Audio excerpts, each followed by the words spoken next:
Hôm nay tôi phát biểu cho cuộc thảo luận ủng hộ chiến tranh lạnh với Trung Quốc, chính xác hơn là Cộng sản Trung Quốc. Tôi không chống lại người Hoa, tôi yêu đồng bào mình và đất nước Trung Hoa. Khi tôi giành danh hiệu Hoa hậu Canada năm 2015, tôi đã thông qua đó lên tiếng về nhân quyền bị ngược đãi chà đạp tại Trung Quốc. Cha của tôi vì thế bị đặc vụ an ninh đe dọa, công việc kinh doanh của ông bị phá hủy. Cha và ông bà tôi bị cấm ra khỏi Trung Quốc. Tôi vẫn có thể tiếp tục, nhưng trước cuộc thảo luận, tôi đã nhìn ra một vấn đề quan trọng. Trung Cộng nhìn nhận tất cả chúng ta là gì? Trung Cộng có phải vẫn đang âm thầm chiến tranh lạnh với phương Tây? Hồi nhỏ, khi còn sống ở Trung Quốc, tôi nhớ rõ mình bị thường xuyên tuyên truyền về thế lực thù địch nước ngoài. Được dạy đi dạy lại rằng thế lực nước ngoài muốn thao túng và khiến người Trung Quốc khuất nhục. Những câu tuyên truyền ấu trĩ này vẫn tiếp tục tồn tại nhằm kích động sự bất mãn của dân Trung Quốc. Bị dạy đi dạy lại rằng phương Tây vẫn đang tiếp tục ngấm ngầm cô lập, phá hoại, gây bất ổn trong nước. Bất kỳ biểu hiện bất đồng ý kiến, không thuận theo nào, như biểu tình của nhà sư Tây Tạng, học viên Pháp Luân Công, các nhà hoạt động dân chủ, đều sẽ đổ lỗi cho thế lực chống Trung Quốc do phương Tây hậu thuẫn. Những luật sư Trung Quốc dũng cảm bị dán nhãn đặc vụ, thế lực thù địch nước ngoài. Thủ đoạn này tiếp tục phát triển. Nhà nước Trung Quốc gần đây nhất nói, phương Tây đứng sau giật dây biểu tình Hồng Kông, thao túng chính phủ Đài Loan. Những khủng hoảng trong nước đều đổ cho kẻ thù vô hình ở phương Tây.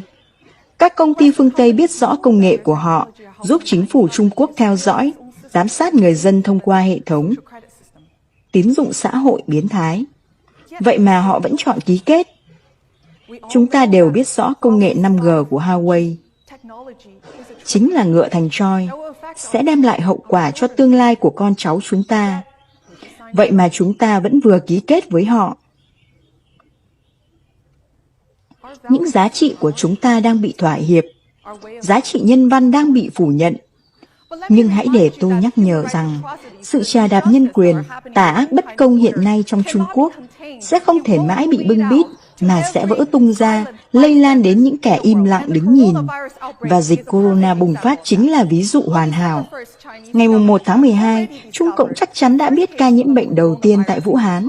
Ấy vậy mà quan chức địa phương dành thời gian ngắn ngủi quý báu đó để bưng bít thông tin, bịt miệng 8 vị bác sĩ dũng cảm, cái mà họ gọi là vì lan truyền tin đồn mà gây bất ổn trật tự xã hội.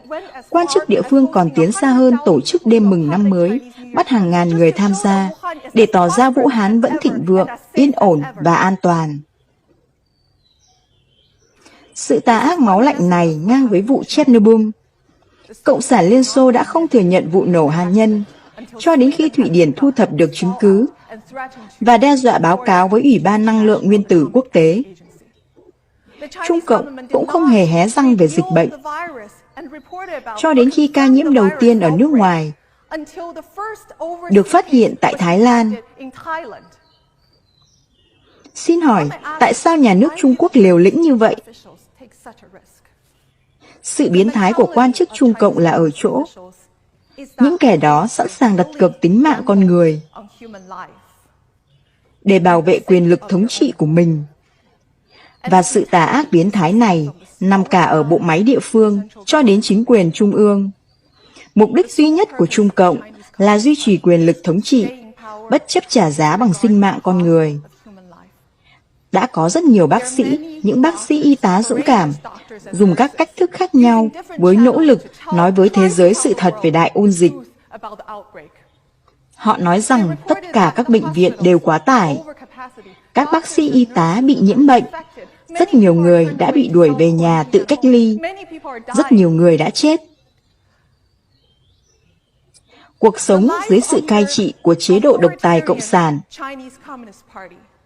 là một cuộc sống không có phúc phận hay thần Phật bảo hộ. Một cuộc sống mà giá trị cội rễ của con người không hề được thừa nhận, mà giá trị của bạn chỉ được đánh giá duy nhất dựa trên giá trị lợi dụng cho Đảng Cộng sản, và đó chính là tuổi thơ của tôi. Tôi muốn kết thúc bằng việc nhắc nhở những ai băn khoăn ủng hộ chiến tranh lạnh với Trung Cộng. Bạn là đang đứng lên vì người Trung Quốc khi lựa chọn đối đầu chế độ Cộng sản, vốn chỉ đem hỗn loạn và đau khổ cho mảnh đất cổ xưa này trong hàng thập kỷ.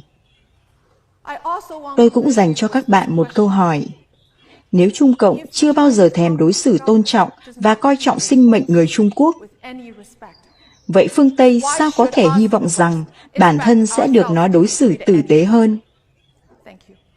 Xin cảm ơn.